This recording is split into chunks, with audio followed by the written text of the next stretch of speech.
Bueno, hola a todos y a todas. Feliz Navidad. Porque grabo esto el 27 de diciembre, ¿vale? Entonces, entre viaje y viaje, bueno, pues aprovecho un hueco para grabar este audio programa que espero que os guste. Ya el siguiente será después del día 15 de enero, porque estaré de viaje hasta el 12 por lo menos. Entonces, bueno, pues vamos a hablar de un tema que he titulado Chamanismo y magia. Al final hablaremos de chamanismo, no hablaremos tanto de magia, porque realmente es la cuestión de los títulos aquí en las redes sociales, sobre todo en YouTube. El tema de los títulos y de cómo se visibilizan los audios y qué hype tienen y las visitas y todo eso. Bueno, esto es un desastre absoluto. Y la cuestión está en que parece ser que es el título lo que atrae a la gente, pero no estoy completamente seguro. O el propio algoritmo de YouTube, que bueno, pues, coge, te señala con el dedo y te catapulta a que tengas muchas visitas, o al revés, o te arrincona en la más ignominioso de los olvidos, ¿no? Entonces yo sinceramente no sé qué hacer. Entonces pongo unos títulos, pruebo con unos títulos, pruebo con otros, y luego pues en el programa hablaré haciendo hincapié más sobre una cosa que sobre otra, según se me vaya ocurriendo. Bueno, y así será, ¿no? Porque esto no tiene mucho remedio. Entonces vamos a tratar el controvertido tema del chamanismo. Ya digo que no vamos a hablar de chamanismo, pero sobre todo de plantas psicodélicas, de sustancias psicotrópicas. Vamos a hablar de este chamanismo, de su relación con las plantas de poder, pero también con los estados alterados de conciencia y con ciertos personajes de la cultura pop estadounidense como Timothy Leary y su versión de los años 90, más en concreto, que es Terence McKenna, o McKenna, no sé cómo se pronuncia. Ya es costumbre, muchos de mis posts empezar por el final, y este no va a ser menos. La pregunta clave de bóveda que hay que hacerse cuando se trata de chamanismo y plantas de poder es sí, y abro dos opciones. A, las visiones que se obtienen con el consumo de estas sustancias psicotrópicas, con estas setas, ¿no?, que son la mayoría, hace que nuestra mente alucine, y por lo tanto lo que vemos es producto de esas alucinaciones, o sea que no existen, no son reales, por mucho que no lo parezca. Y B, o bien el consumo de esas drogas, bueno, pues abre canales en nuestra mente que permite el acceso a una realidad daimónica, desconocida, arquetípica, feérica, que sí que existe y que la sustancia enteógena facilita su visualización. Lo que está claro es que algo importante le ocurre a la mente cuando se consumen esos productos, bueno, pues que citaremos entre los principales, San Pedro, ayahuasca, el TOE, bueno, aunque hay muchísimas más, nos vamos a centrar también en el psilocibe, las setas alucinógenas, el LSD y el DMT, ¿no? Más que en estos tres que he dicho. Bueno, hay muchísimos, ¿no? Realmente todo el mundillo de las setas es amplio. Los estados alucinatorios pueden ser inducidos por una variedad de alucinógenos y anestésicos disociativos y por experiencias como el ayuno y otro tipo de pruebas extremas. Pero lo que hace especialmente interesante a la familia de los compuestos triptamínicos, por ejemplo, es la intensidad de las alucinaciones y la concentración de actividad en la corteza visual. Hay una intensidad enorme de los paisajes interiores, de lo que se ve, ¿verdad?, por dentro, como si la información estuviera presentándose tridimensionalmente y se desenvolviera en una cuarta dimensión, codificada como luz y superficies que se desenvuelven, ¿no?, que se despliegan. Cuando se enfrenta el que consume estas sustancias, ¿no?, a estas dimensiones, pues se convierte en parte de una relación dinámica con la experiencia mientras trata de decodificar lo que se está diciendo. Es un fenómeno que no es nuevo. A lo largo de la historia la gente ha estado más tiempo hablando con los dioses y los demonios que sin hacerlo. En esta disyuntiva que hemos dado, es decir, si la droga genera alucinaciones o abre canales mentales, cabría hacer una no menos importante opción, y es la participación de un chamán, ¿no? Y aquí es donde introducimos el tema de la magia, es decir, la parte de la magia del título, chamanismo y magia, se relaciona precisamente con eso, con la presencia del chamán, ¿no? Un chamán es un mago, alguien que conoce cómo funciona la naturaleza en sus registros esotéricos, alguien que conoce los códigos oscuros y que domina los rituales transmitidos de generación en generación para dominar los resortes ocultos de lo real, de lo natural. Domina lo invisible que se esconde dentro de lo visible. Pero ojo, no cualquiera puede ser chamán. Un chamán nace, pero también se hace. Yo conozco, por ejemplo, lo he contado alguna vez, una chamana, hija de un chamán a su vez, o sea, viene de una generación, de un linaje de chamanes, pues que educó ella misma sus características innatas que le venía transmitida por su padre chamán, ¿verdad? Lo centró ese saber hacer chamánico innato en el arte del tarot, y la verdad es que es muy buena en ello. Pero bueno, eso será otra historia, ¿verdad? Si alguno vive en Madrid, esta tarotista chamana se llama Magalis y echa el tarot en el bar Medium. Hay chamanes en todo el continente americano, en África, en Siberia y en todos aquellos sitios donde perviven los cultos primitivos, tribales, ancestrales y prehistóricos. Pues bien, ya tenemos la tercera pata de nuestro estudio, aunque van a salir más patas, ¿vale? Porque ya os digo que esto de cómo hacer el gancho para que se haga visible en YouTube es alucinante. Esa tercera pata sería la presencia del chamán como apoyo, ¿verdad? Durante el consumo de estas plantas de poder y que, bueno, pues se recomienda por los que ya lo han hecho y los que saben, porque es casi imprescindible, ¿no? Es decir, por seguridad, por definición de propósito y lo más importante, para preparar los canales que se van a abrir, ¿vale? La planta de poder es la llave que nos permite abrir la puerta y el chamán el guía, el Virgilio que nos acompañará por las regiones subterráneas. Muchos hitos del pensamiento muchos descubrimientos científicos han sido favorecidos o han nacido al calor de una experiencia con plantas de poder. Bueno, se podrían poner algunos ejemplos, ¿no? Por ejemplo, la estructura del benceno, que fue descubierta por Friedrich August Kekulé, pues consumiendo opio, ¿vale? Que parece ser que era bastante común en la época. Y, la estructura del benceno es un anillo de enlaces covalentes, y esa forma de anillo le vino de la visión de la serpiente mordiéndose la cola, el Ouroboros, que lo llevó a la estructura cíclica del benceno. Perdón. El descubrimiento de la reacción en cadena de la polimerasa, que parece ser que es una cosa bastante importante en biología molecular y que revolucionó esa ciencia, bueno, pues fue descubierta por su autor, que se llama Karimoulis, consumiendo LSD. El autor afirma que ese consumo de LSD influyó en su forma de pensar y en su capacidad para visualizar procesos moleculares. Ya fuera del tema estrictamente científico, pues tenemos a William James, que es un escritor que en su día pues consumió óxido nitroso, que para que os hagáis una idea es el gas de la risa.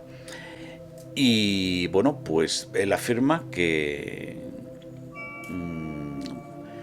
esta experiencia influyó en su obra Las variedades de la experiencia religiosa, ¿vale? Legitimó el estudio filosófico y psicológico de estados alterados de conciencia producidos por, no sabía yo, que el consumo de este gas te producía un estado alterado de conciencia. Es un anestésico que utilizaban los dentistas de hace un siglo, pero bueno, parece ser que también altera la conciencia. Aldous Huxley era un hombre que consumía mescalina. Tuvo una obra clave titulada Las puertas de la percepción y tuvo un impacto duradero en filosofía de la mente, estética y estudios de conciencia. Hay más ejemplos. También lo han consumido matemáticos. Por ejemplo, Paul II consumía anfetaminas, que por lo visto se las recetaban, y el tío era muy prolífico, ¿no? Es decir, escribió más de 1500 artículos matemáticos. Pero bueno, las anfetaminas lo que hacen es eso, ¿no? Tampoco tampoco ya sabemos lo que aportan las anfetaminas, ¿no? Los efectos concretos de estas sustancias muchas veces son difíciles de explicar por los propios consumidores especializados, ¿no? Este es un tema central de este tema. Atentos a la experiencia de Terence McKenna con la psilocibina, se pronuncia así, el componente activo de ciertos hongos, ¿vale? O sea, la psilocibina es el componente activo de estos hongos psicotrópicos de los que estamos hablando. Dice McKenna: los hongos de psilocibina producen los mismos efectos que el DMT, aunque la experiencia crece en un periodo de más o menos 1 hora y luego se prolonga alrededor de 2 horas. Produce la misma confrontación con una inteligencia extraña y complejos de información translingüísticas extremadamente raros. Son experiencias que sugieren con gran fuerza que en la mente/cuerpo humanos hay una habilidad latente que está todavía por descubrirse, pero cuando se descubra será obvia y pasará a formar parte de la evolución cultural. Creo que el lenguaje es la sombra de esta capacidad o que tal capacidad será una extensión anexa del lenguaje, dice Terence McKenna. Puede ser que sea posible un lenguaje humano en el que la intención del significado esté contenida realmente en un espacio tridimensional. Esto hace referencia claramente a la mente colmena junguiana conocida como inconsciente colectivo, ¿vale? Esto ya es una frase mía. Y yo os pregunto, ¿alguno habéis entendido alguna palabra de la explicación que ha dado Terence McKenna sobre los efectos de estos hongos? Pues no tienen ni pie ni cabeza. O sea, no sé lo que quiere decir. Vamos, yo por lo menos no sé lo que quiere decir. Y eso lo que nos dice es que para las personas que experimentan este tipo de efectos de estas sustancias psicotrópicas, pues es muy difícil. Son experiencias que se llaman inefables. Inefable quiere decir eso, que no es posible describirlo con palabras humanas. Terence McKenna sostiene en su libro, titulado en español Psilocibina, guía para el cultivo del hongo mágico, que el hongo es de origen extraterrestre. Sugiere que el hongo Stropharia cubensis fue una especie que no evolucionó en la Tierra. Bueno, el hombre aporta allí sus argumentos para esto, pero yo no estoy de acuerdo, pero que quede ahí. Dentro del trance producido por el hongo, fue informado que una vez que una cultura ha completado su conocimiento de su información genética, se reingenieriza a sí misma para sobrevivir. La versión de la reingenierización de la Stropharia cubensis es la estrategia de una red de micelios cuando se encuentra en contacto con superficies planetarias y la estrategia de la dispersión de las esporas como un medio de diseminarse a lo ancho de la galaxia. Bueno, esto es una especie de aplicación de la teoría de la panspermia a los hongos. Sabéis que los hongos forman estructuras gigantescas debajo de tierra, ¿no? Y en muchas ocasiones son un solo individuo y pueden ocupar kilómetros, ¿vale? Eso ha inducido a pensar que tengan alguna especie de, no sé, de conciencia o de inteligencia, pero eso es una hipótesis. Perdón. Philip K. Dick discute en una de sus novelas, titulada Valis, la prolongada hibernación del logos, la sabiduría, a lo largo del tiempo, ¿no? Según la novela, Valis, el logos fue enterrado en la tierra de Nag Hammadi junto con la biblioteca de Chernobovskian, alrededor del 370 después de Cristo. La conciencia del hongo es la conciencia del otro, en el hiperespacio, lo que significa en sueños y en el trance de la psilocibina en el quantum de la existencia en el futuro humano y después de la muerte. Como podéis ver, desconocemos si estas ideas extrañas son fruto de alucinaciones o realmente el consumo de estas sustancias acelera las cosas dentro de la mente del psiconauta. El psiconauta es el que consume estas sustancias, lo cual la permite hacer deducciones y tener ideas que difícilmente se le ocurrirían, esto es cierto, dentro de la mente que se encuentra en el plano de lo real. En la Amazonía, cuando el hongo nos revelaba su información y nos elegía para diversas tareas, estos psiconautas le preguntaban: ¿por qué nosotros? ¿Por qué tenemos que ser embajadores de una especie extraña ante la cultura humana? Y la respuesta fue: porque tú no crees en nada, nunca diste tu fe a nadie. La secta del Fénix, el culto de esa experiencia, quizás sea milenario, pero no ha sido traído a la luz donde corren los carriles de la historia. El uso prehistórico de las plantas extáticas del planeta no es comprendido enteramente. Hasta hace poco tiempo, el consumo del hongo de la psilocibina estaba confinado al istmo central de México. La especie Stropharia cubensis, que contiene psilocibina, no se conocía en el uso arcaico del chamanismo en ninguna parte del mundo. El DMT se ha utilizado en la Amazonía durante milenios, pero por culturas muy primitivas, usualmente cazadores-recolectores.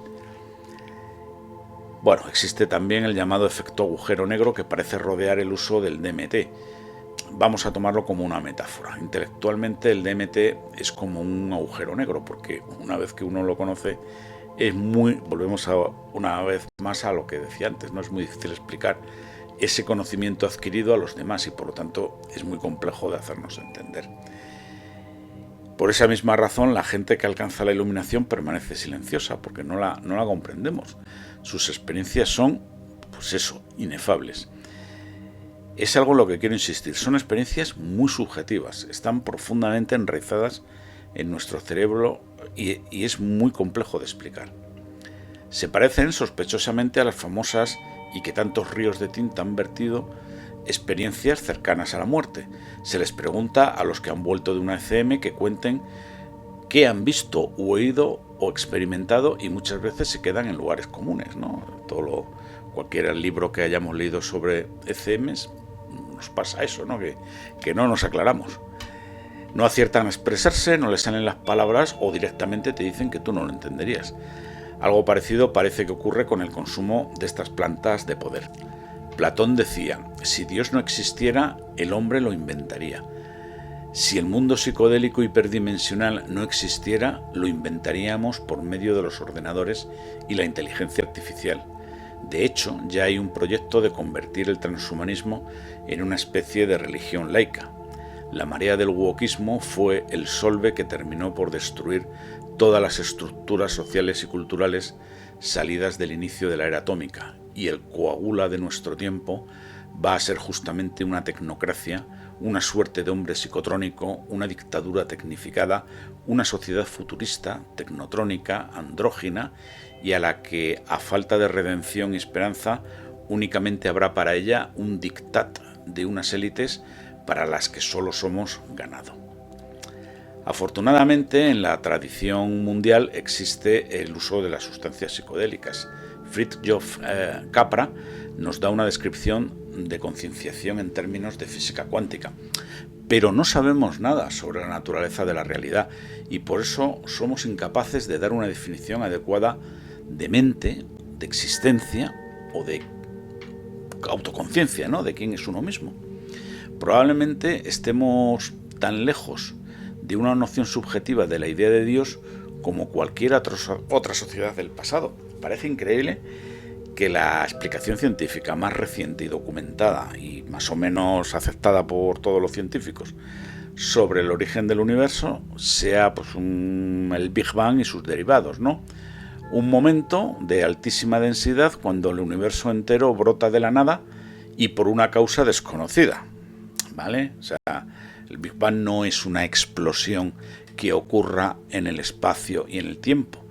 El Big Bang crea el espacio y el tiempo, ¿vale? ¿Y qué había antes del Big Bang? La nada. Nada puede salir de la nada. Esto es un principio lógico. Bueno, esto sería un rollo que nos llevaría a 2 horas de divagar.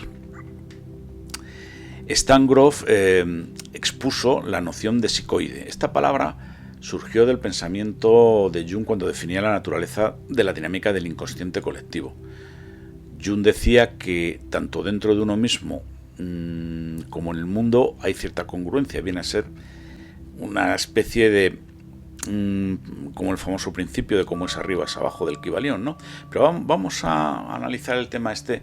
Mirad, un psicoide es un término técnico de la psicología analítica, ¿no? Es conveniente que lo detallemos porque es importante.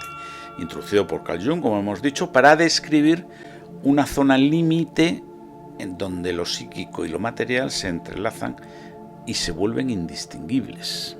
Fijaros qué concepto más importante. Eso es un psicoide, ¿no? Una zona liminal. Naturaleza casi psíquica literalmente significa como el alma o parecido a lo psíquico. Se refiere a procesos que no son puramente biológicos ni puramente mentales, sino que participan de ambos mundos. La base de los arquetipos, bueno, Jung aplicó este concepto especialmente a los arquetipos, ¿no? El concepto de psicoide. Argumentó que en su nivel más profundo, el inconsciente psicoide, el arquetipo no es solo una imagen mental, sino que tiene un sustrato orgánico o físico que puede manifestarse tanto en la mente como en el mundo exterior. El inconsciente psicoide representa el nivel más profundo del inconsciente colectivo, funcionando como un puente entre la conciencia y la materialidad del cuerpo y del universo.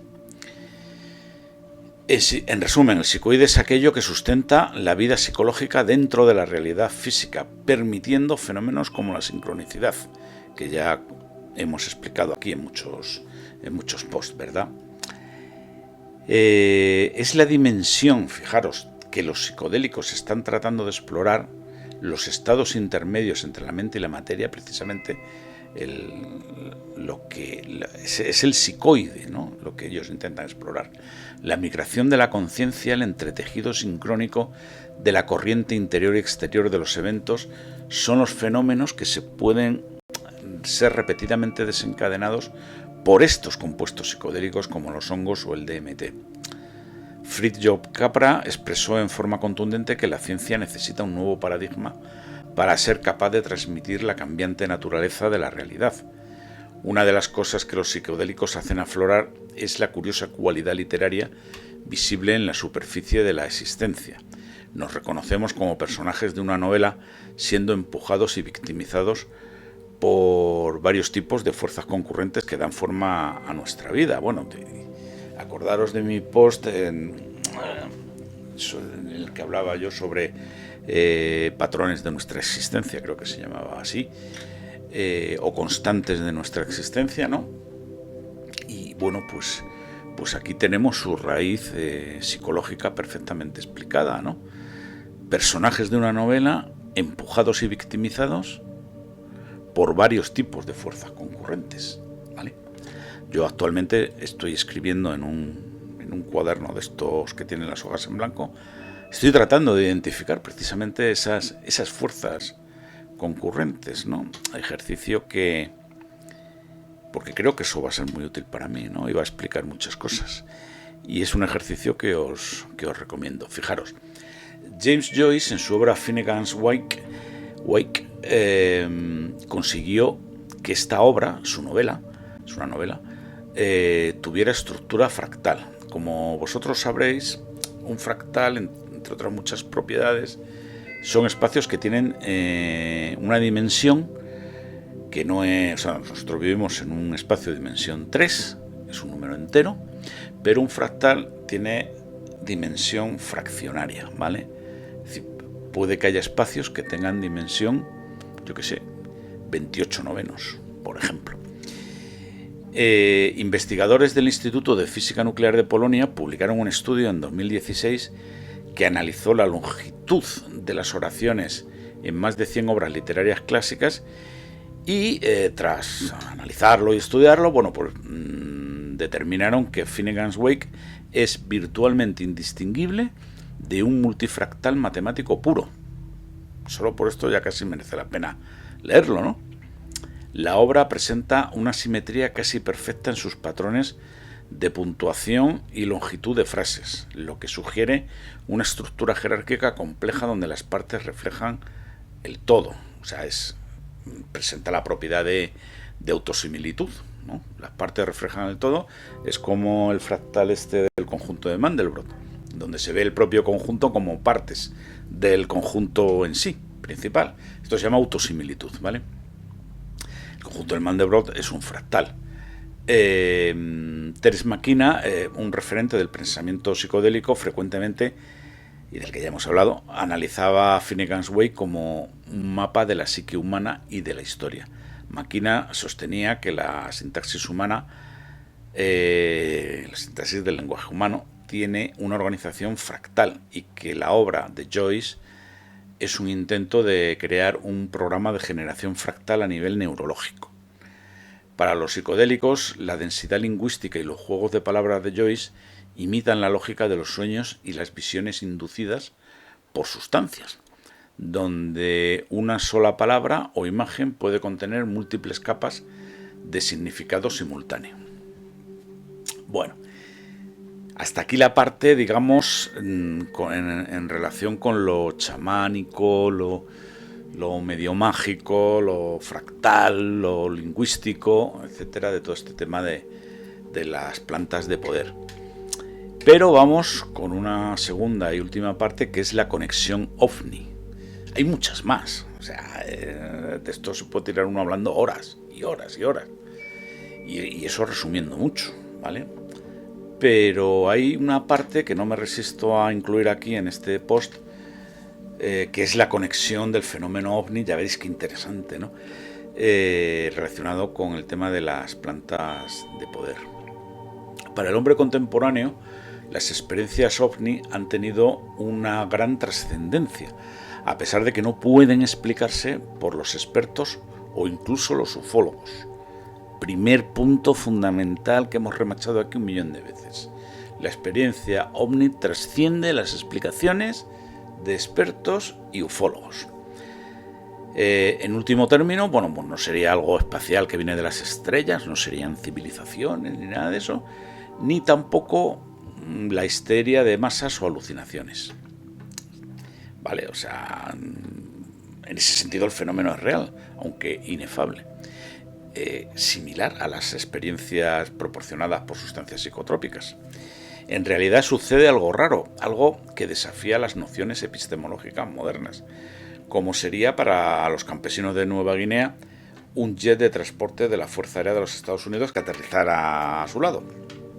Muchas personas aseguran haber visto ovnis, pero la ciencia no puede explicarlo, ¿eh? Segunda cosita que tiene que quedar remachada. La ciencia no tiene que decir aquí nada porque no sabe nada. Parece como si la realidad estuviera perseguida por un vórtice giratorio que reduce la ciencia a la impotencia. El vórtice son los ovnis, que van y vienen en escala masiva, bueno, son como una especie de fantasma, ¿no? ¿Qué queremos decir cuando decimos ovni? Bueno, pues esos discos giratorios, plateados, que se ven después de la Segunda Guerra Mundial, ¿no? Después del avistamiento de Mount Rainier, y el mito acompañante de, bueno, pues de los seres extraños con orejas puntiagudas y ojos de gato que todos conocemos, ¿no? Aunque tiene variaciones numerosas, es claramente una idea compleja que emerge de la psiquis colectiva. Bueno, esto es lo que opina McKenna, claro, ¿vale? Luego ya daré yo mi opinión. La cuestión es, ¿qué son los ovnis? ¿Son una profecía? ¿Es una visión del futuro humano? Bueno, pues la fase posmoderna de la especulación ovni reconoce que no es simplemente una luz que se ve en el cielo, sino algo asociado a la psicología humana. ¿Veis? Ya está patinando.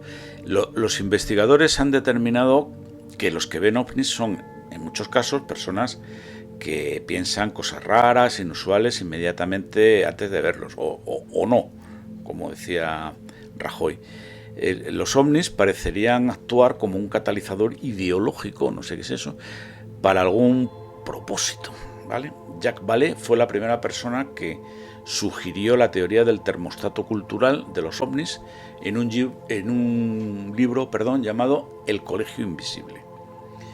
Jacques Vallée piensa que los platillos volantes pues son una especie de objeto del inconsciente colectivo de la raza humana que aparece para romper el control de un conjunto de ideas que en un momento determinado ganan dominio en su... Fijaros, la paja mental que se hace para explicar algo que es muy simple. Muy simple en cuanto a lo fenomenológico, ¿no? En cuanto a lo que ves. Que ganan dominio en su poder interpretativo a expensas de la ética. Es una perturbación que entra en la historia una y otra vez, cada vez que se acumula presión. ¿Qué presión? Esto es absurdo, absurdo. Cuando la humanidad no sigue los principios éticos y morales del chamán, el mundo estalla en una situación de debilitamiento psíquico, que contiene un elemento de pánico en el sentido mitológico, en el sentido de que se evoca al dios Pan emergiendo con una fuerza, con la fuerza del mundo subterráneo. Bueno, esta idea podrá parecerte más plausible o menos, pero tiene su lógica, ¿no? Cuando hay un quiebre moral, pues parece ser que surge algo que de alguna manera nos pone las pilas y hace que espabilemos, ¿no? No tiene por qué ser verdad, pero tiene una lógica, ¿no? La paja mental de Jacques Vallée es algo infumable, ¿no? Voy a leerla otra vez porque esa está cómica. Jacques Vallée piensa que los platillos volantes son un objeto del inconsciente colectivo de la raza humana que aparece para romper el control de un conjunto de ideas que en un momento determinado ganan dominio en su poder interpretativo a expensas de la ética. ¿Qué tiene que ver aquí la ética? Es una perturbación que entra en la historia y una... En fin, qué desastre. El equivalente de este pánico en nuestra sociedad, de acuerdo con estas ideas que acabo de denunciar, pues serían los ovnis entendidos como una entidad psíquica autónoma que se ha deslizado fuera del control del ego y se acerca cargada con la diversidad del inconsciente, ¿no? Aquí ya estamos en terreno José Antonio Caravaca y su famosa teoría de la proyección psíquica de los ovnis, ¿no? De la distorsión. Conforme uno mira eso, pues uno contempla lo propio, el campo de nuestra información personal, información mundana, desplegado de un modo extraño, distante, casi transhumanamente frío, y lo relaciona con el mito de lo extraterrestre. Lo extraterrestre es la suprema... Es un concepto extraño que ahora describiremos. Lo extraterrestre sería la superalma humana en su expresión general y particular en el planeta. Aunque esto no deja fuera la débil posibilidad de que las sustancias psicotrópicas también nos pongan en contacto con extraterrestres en planetas que circunvalan otros soles en algún lugar de la galaxia. Bueno, podría ser. Eso significa que probablemente esta comunicación es mediada por la superalma. Y ahora merece la pena, efectivamente, profundizar en qué es eso de la superalma, porque tiene una gran conexión con los mundos fabricados por las plantas de poder, precisamente, que es el objeto de este post. El concepto de superalma se refiere a una esencia espiritual suprema que trasciende la individualidad, actuando como una conciencia universal que conecta a todos los seres, ¿no? Para entenderlo mejor, hay que analizarlo desde sus dos vertientes principales, la filosofía oriental, el hinduismo en este caso, y la literatura mística occidental, el trascendentalismo. En los textos védicos y el Bhagavad Gita, la superalma se conoce como Paramatma. Para hacerlo inteligible, se suele contrastar con otros dos términos. Jiva, que es el alma individual, es el yo individual limitado por el cuerpo y la mente que experimenta el mundo material y es el que acumula el karma, ¿no? Paramatma, la superalma, pues es una expresión de la divinidad que reside en el corazón de cada ser vivo junto con el alma individual. Esto te lo puedes creer o no, pero es una teoría. Imagínate a dos pájaros sentados en la misma rama de un árbol. Uno de los pájaros, el jiva, está comiendo los frutos del árbol, experimentando placer y dolor, mientras que el otro pájaro, el paramatma, simplemente observa a su compañero con benevolencia, actuando como un testigo y guía silencioso. Tenemos por otro lado al Brahman, la realidad absoluta, mientras que el paramatma es el aspecto de Dios dentro de nosotros, el Brahman es la totalidad impersonal, la sustancia infinita de la que todo emana. Esto en cuanto a la vertiente, digamos, oriental. En cuanto a lo que nos dice el pensamiento occidental de que es el superalma, pues esto es un término que fue popularizado en Occidente por el filósofo Ralph Waldo Emerson en su ensayo de 1841, La superalma, precisamente se titula así. Emerson describe la superalma como una unidad dentro de la cual se contiene el ser individual de cada hombre. No es un órgano del cuerpo ni una facultad mental, sino una luz o un corazón común que late a través de toda la humanidad. Según esta visión, las almas individuales pues no están separadas, son como gotas de agua que pertenecen a un mismo océano de conciencia divina. Es una especie de panteísmo. Para evitar confusiones sería bueno distinguir la superalma, el concepto de superalma, de conceptos similares, como el ego. El ego es la máscara social y la identidad limitada. La superalma es la identidad universal y eterna que subyace tras el ego. Otro concepto con el que se puede confundir la superalma, que es la conciencia colectiva. Mientras que la conciencia colectiva suele referirse a creencias compartidas en sociología, es un concepto sociológico, por lo tanto, la superalma es una realidad metafísica y ontológica. Otro concepto más, el Atman. En muchas escuelas, el Atman es la chispa divina individual que, al realizarse plenamente, descubre que es idéntica al Paramatma o superalma.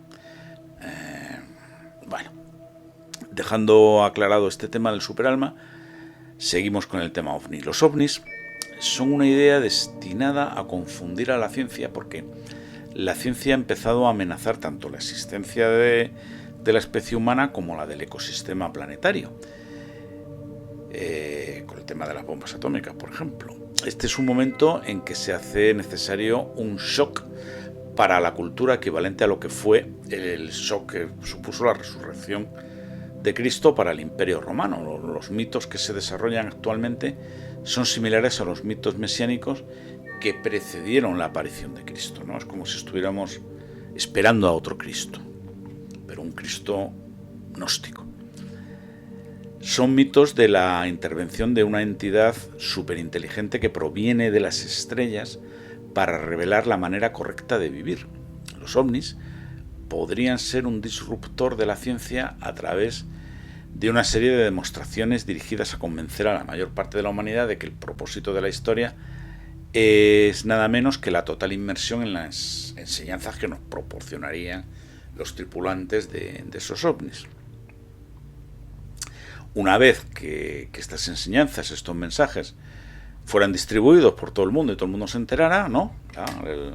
La predicación del evangelio ovni, cuando todo el evangelio se ha revelado, ya me puedo ir, ¿no? Bueno, pues cuando todo el evangelio ovni sea transmitido por televisión o por los medios que fueran, los ovnis simplemente desaparecerían, ¿no? Siguiendo la estela de esa partida podría aparecer un tipo de histeria, de abandono similar a la que inundó las comunidades cristianas después de la resurrección. Cesaría el desarrollo de la ciencia, la religión ovni orientada corporizaría un arquetipo de enorme poder capaz de mantener el dominio del mismo modo que el cristianismo detuvo el desarrollo de la ciencia por 1000 años. Yo no estoy de acuerdo con eso, pero bueno, es discutible. Si pudiéramos dialogar con el otro, con lo distinto, comprenderíamos todas estas cosas y empezaríamos a contactar con el Tao de los ancestros. Es posible que tengamos que desarrollar una alternativa chamánica en la cual la gente entrenada pudiera medir la experiencia de grupo disponible mediante el uso de plantas psicodélicas. Nos hemos cerciorado por medio de encuestas de que el contacto con los ovnis es posiblemente el motivo que con más frecuencia mencionan los usuarios recreacionales de la psilocibina, quienes utilizan un rango de 15 miligramos por dosis suficiente para evocar el espectro más amplio de efectos psicodélicos. Ellos encuentran pues la dimensión donde están los ovnis y los ufonautas. Efecto similar produce el uso del DMT. Este también lo conduce a uno de los espacios salvajes, jocosos, llenos de duendes, como si hubiera una realidad alternativa tanto lingüística como dimensional. ¿No? Es la pregunta de antes. ¿Esa dimensión es real o simplemente lo estamos flipando? Uno sintoniza con un canal de lenguaje diferente, eso es cierto, y entonces con esa lengua fluyendo dentro de la propia cabeza uno observa el otro lugar. A ver cómo lo explicaría yo. El otro día soñé una cosa donde yo hablaba con alguien y ese alguien me hacía recordar cosas que no eran reales, porque eso era un sueño, o sea, algo completamente inventado, ¿vale? Pero ese alguien me decía, oye, ¿no te acuerdas de que esto y lo otro? Y yo lo recordaba, o sea, yo estaba recordando dentro del sueño, lo estaba recordando de verdad, como la acción de recordar que tenemos todos, ¿no? Yo estaba recordando dentro del sueño cosas que a la vez en esos mismos momentos estaba soñando, ¿no? Es decir, cuidado con esto, que el tema es más complicado de lo que parece, ¿eh? Esta realidad alternativa es sorprendentemente distinta de la mayor parte de las tradiciones culturales que describen a qué se parecen esas realidades. Nada lo prepara uno para la cualidad electrónica, hiperdimensional, interestelar, extraterrestre, de ciencia ficción. Es un espacio complejo, lleno de superficies curvas muy pulidas, máquinas que se transforman geométricamente en seres y pensamientos que se condensan en objetos visibles. Los ovnis parecen venir de la eternidad, no vienen de las estrellas, a menos que puedan moverse instantáneamente desde y hacia ellas. Este es uno de los problemas que ya hemos tratado aquí, ¿no? Vienen de otra dimensión. Uno casi puede decir que vienen de más allá de la muerte, de una dimensión totalmente diferente a la nuestra, pero ligada a la psique humana de una manera confusa, alarmante y chamánica, que restaura la confianza. Es difícil saber hasta qué grado los no participantes de la civilización del siglo XX perciben esto. Es decir, para ver ovnis tenemos que estar culturalmente preparados para ver ovnis. Y las plantas psicotrópicas nos capacitan a nosotros para ver ovnis si las tomamos, pero lo harían para una persona del siglo XIII. Esto es lo que queremos decir con esto. O sea, ¿cuál es la experiencia de las personas que usan hongos sin relacionarse con la civilización del siglo XX? ¿Aceptaron siempre desde el Paleolítico la presencia de la dimensión superfuturista? No lo sé. No tenemos a alguien del siglo XIII para preguntárselo. Puede ser que en cualquier tiempo haya habido gente que mantenía intercambios con el fin de los tiempos en el lejano futuro, pero ahora nos hemos definido hasta el punto de que podemos dejar el planeta, dejar la cáscara del mono, dejar todas las concepciones de nosotros mismos ligadas a la Tierra y hacernos a la mar de la imaginación pura. Esto, en definitiva, son las opiniones de Terence McKenna cuando relaciona el consumo de hongos psicotrópicos y con la fenomenología ovni. Debo de decir que yo no estoy de acuerdo con esas opiniones o con el tronco principal, ¿no? Si bien me parece que McKenna hace un brillantísimo análisis del fenómeno ovni, luego se pierde, como muchos otros autores, por ejemplo el español José Antonio Caravaca, pero también Iker Jiménez, pues se pierde lo más importante, que es el extraer las conclusiones adecuadas. No todo está dentro de la mente humana, eso es puro subjetivismo, es la ponzoña heredada de la filosofía de Hegel, que decía: todo lo real es racional y todo lo racional es real. Es decir, todo está dentro de nuestras cabezas y por lo tanto la realidad es subjetiva y en último caso mentira, no existe. En esa trampa para osos han caído filósofos, ufólogos y hasta presentadores de televisión. Por contra, hace milenios, un filósofo que sí tenía las ideas muy claras nos decía que la realidad existe, que está ahí fuera, que cuando das una patada a una piedra, la piedra te devuelve el golpe.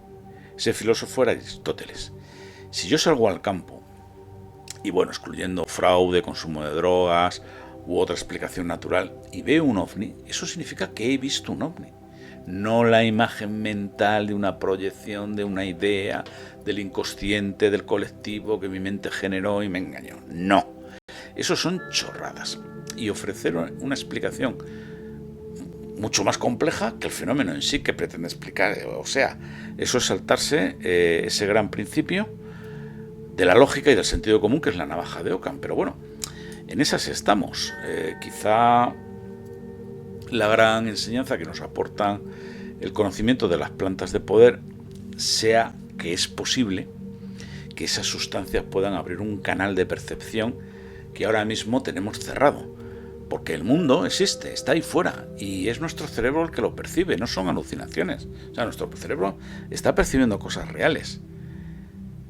Y si esas plantas nos abren el cerebro para percibir otras cosas, muy posiblemente esas otras cosas también sean reales. ¿Vale? El cerebro al final es todo química y electricidad. Y si mediante otra química, que son las que nos proporcionan el consumo de estos alucinógenos, podemos sintonizar más ancho de banda, ¿no? U otras bandas más allá de las habituales. Es algo que en cualquier caso debe investigarse. Bueno, espero que os haya gustado este audio. La verdad es que esto es un tema inacabable, ¿no? Da para varios capítulos. Volveré a ellos, volveré sobre este tema en la medida en que suscite interés en forma de visualizaciones y de likes.